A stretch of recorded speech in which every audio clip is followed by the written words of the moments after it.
नमस्कार मंडळी, मी वैष्णवी. तुमचं स्वागत आहे माझ्या व्लॉगमध्ये. सकाळी लवकर गेले कॉलेजला, कारण आजपासून आमची एक्झाम चालू झालेली आहे, म्हणून सकाळी लवकर आलेले कॉलेजला सगळेच. तर आज पहिला पेपर आहे आणि तो पण इंग्लिशचा, म्हणून सगळे वाचत बसलेले. आम्ही पण फिरत फिरत वाचत होतो.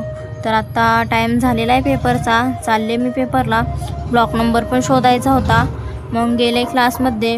तर टेन्शन आलेलं होतं, कारण पहिला पेपर झाल्यावर लगेच सेकंड पेपर देणार आहे आम्हाला, म्हणून झाले दोन्ही पेपर. आले बाहेर.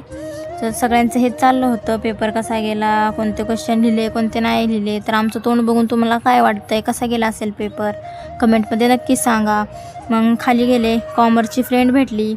मग तिला विचारलं कसा गेला पेपर. तिने तर डायरेक्ट खिशातून चिठ्ठीच काढली. मग काय, तिला छानच गेला असेल पेपर. आम्हाला पण छानच गेला. तर चालले मी घरी. तर आज एवढंच. भेटूया पुढच्या व्हिडिओमध्ये.